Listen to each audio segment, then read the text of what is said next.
अंतर्राष्ट्रीय कुल्लू दशहरा में कृषि विभाग के सौजन्य से महावीर स्वयं सहायता समूह बुआई के द्वारा पुराने अनाजों का स्टॉल लगाया गया है।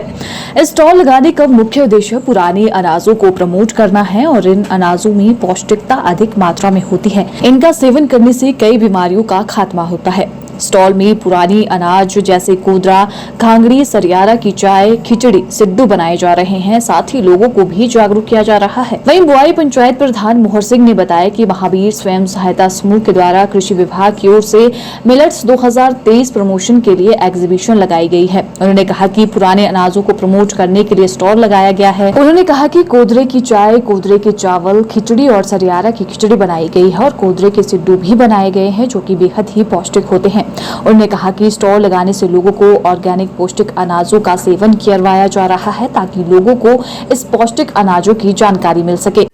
ये हमारा पंचायत का एक स्वयं सहायता समूह है, महावीर स्वयं सहायता समूह। तो इनको जो है वो इस बार जो है वो कृषि विभाग की तरफ से मिलेट ईयर जो 2023 मिलेट ईयर है, इसकी प्रमोशन के लिए पोषक जो हमारे अनाज हैं, पुराने जो हमारे अनाज हैं, इनको ज़्यादा से ज़्यादा प्रमोट करने के लिए जो है वो ये कृषि विभाग की तरफ से जो ये यहाँ पर ये इस समूह के द्वारा ये स्टॉल लगाया गया है यहाँ पर।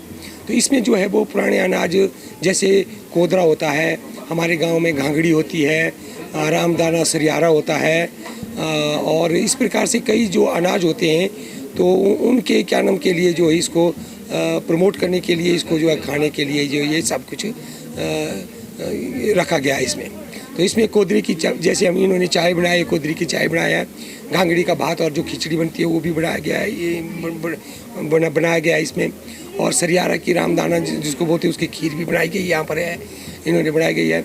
और कोदरे के सिड्डू भी बनाया गया है, कोदरे के जो एक बहुत पौष्टिक होते हैं कोदरे के सिड्डू, और पौष्टिकता इनमें बहुत अच्छी होती है क्योंकि किसी भी प्रकार से जो हमारे पौष्टिक जो अनाज हैं, पुराने अनाज हैं, जो है वो लोगों के अंदर कैसे जाएं, इसके लिए ये जो है कृषि विभाग हमेशा प्रयासरत रहता है और इसी का ये एक उदाहरण है।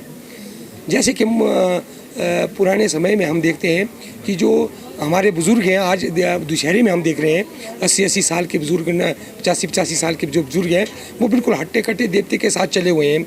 लेकिन आज जो नई पीढ़ी है वो 40-45 साल के बाद जो है वो हाँफना स्टार्ट कर देती है।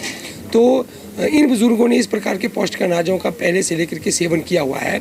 तो आज हमारे जो युवा वर्ग है वो आज पिज़्ज़ा और बर्गर की तरफ ज़्यादा प्रभावित होते हैं, और लेकिन जब वो 40-50 साल की उम्र तक आ जाते हैं वो तब उन्हें इस चीज़ का एहसास हो जाता है कि ये जो पुराने अनाज थे वो ज़्यादा पौष्टिक थे और इनमें ज़्यादा अच्छी गुणवत्ता भी थी। पुराने अनाज हमारे थे बहुत वैल्यूएबल है, लेकिन जो कमर्शियलाइजेशन जब से हो गया तो मुझे लगता है काफ़ी हद तक इफ़ेक्ट पड़ा इन चीज़ों को।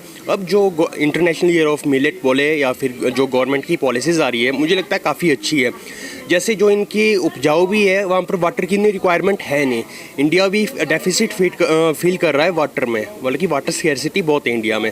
इसके लिए मुझे लगता है कि मिलेट बहुत एक कारगर चीज़ उभर के आएगी और आने वाले टाइम में मुझे लगता है जो मिलेट आटा नॉर्मल आटे की जगह ले लेगी। अभी नहीं, लेकिन कुछ टाइम में मुझे लगता है जो टेस्ट इसका, जो सॉफ्टनेस इसकी है, अमेजिंग। भी कैंप्स लग रहे हैं इस तरीके से, अगर और ज़्यादा प्रमोशन हो इन चीज़ों की और थोड़ा इन्फ्लुएंस करे, क्योंकि जो ये मिलेट्स है इनको इन्फीरियर मिलेट्स माना जाता है कि इन्फीरियर माना जाता है, लेकिन जो इनकी पावर है अगर वो उभर के सामने आए, युवा तक पहुँचे, तो मुझे लगता है कि वो शिफ्ट कर लेंगे, आज की डेट में भी शिफ्ट कर लेंगे वो चीज़ें। अच्छा लगा, सॉफ्टनेस अच्छी है, जो चाय है स्पेशली उसमें जैगरी है, मतलब कि गुड़ है, तो एक ऑर्गेनिक चीज़ें हैं और अच्छी लगी मुझे।